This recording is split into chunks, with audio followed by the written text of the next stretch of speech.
we are so honored to invite one of the most influential voices on international relations. Please welcome Professor John Mearsheimer from the University of Chicago. A very warm welcome to you, sir. Can I request you to join us on stage? I'm also so pleased to invite our chair for this inaugural session, Dr. Shashi Tharoor, parliamentarian, author, and a long-standing advocate of India's role in global affairs.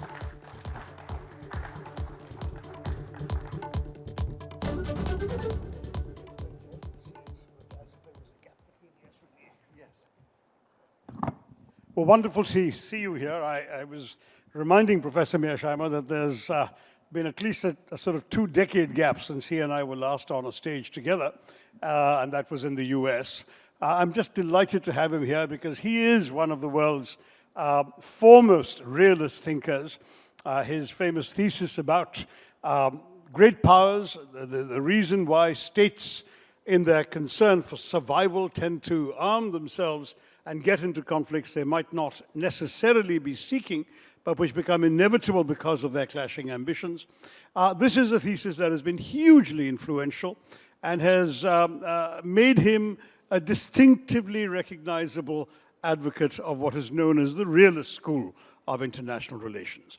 I'm going to turn to him twice today because he's with us this morning to talk about India-US relations, and this afternoon with Professor Monica Duffy-Toft and Professor Yu Zhentong from Tsinghua University to talk about the larger global picture. But today we'll begin by talking about the question that's on everyone's mind, and I think before we get into the nitty-gritty of the things that are on your and my minds as Indians, I think it's only fair to ask Professor Mearsheimer to lay out for us very briefly his key understanding of international relations and how that relates to the US-India relationship. Professor, you have the floor for the first sort of laying out the context kind of question. Thank you very much for the kind introduction, and thank you very much to the organizers for inviting me to be here today. To talk a little bit about my worldview and how it relates to US-India relations. The key point to remember is that I think that it's largely shaped, and when I say it, I'm talking about the US-India relationship, is by and large shaped by geopolitics. A lot of people tend to think that the fact that India is a democracy and the United States is a democracy is what really explains the relationship between the two countries. I don't believe this at all. I believe it's geopolitics that drives the train. And let me say a few words about that. I was actually born the same year that India was born, 1947.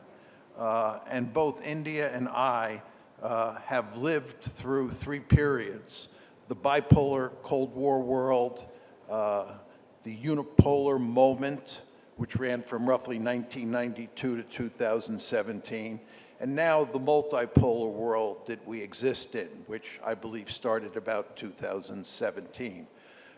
In that bipolar world, India and the United States definitely had a rocky relationship. I remember it very well. And the reason that India and the United States had a rocky relationship was largely because of how India related to the Cold War, how India related to the competition between the United States and the Soviet Union. And the fact is that it was remarkably smart for India to be non-aligned, not to get too close to the United States or too close to the Soviet Union. And that, of course, angered the Americans.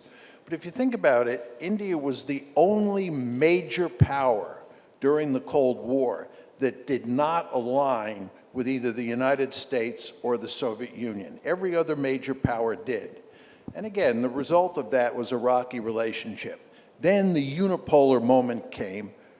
This really happens about 1992, after the Cold War ends and the Soviet Union breaks apart. And because the Soviet Union has disappeared, and the United States and Russia have reasonably good relations throughout the unipolar moment, India is in a sweet spot. It's in a position where it doesn't have to choose between the Soviet Union and the United States. And what happens is that relations between the United States and India begin to improve in significant ways. Then comes multipolarity, roughly around 2017.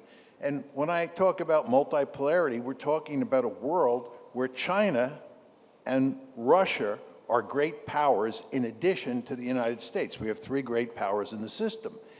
And the peer competitor to the United States is not Russia, it's China. So you would expect from a realist point of view that the United States will balance against China, which of course it has been doing.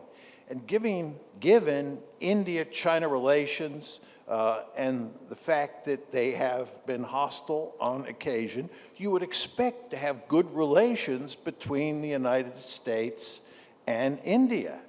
And for many years, starting in the unipolar moment, but definitely once multipolarity kicks in, U.S.-Indian relations are quite good. And it looks like in this multipolar world, you're going to have much better relations between India and the United States than you did in the bipolar world of the Cold War. But something goes wrong starting last summer and continuing, in truth, up to the present. And what happens is the Ukraine war.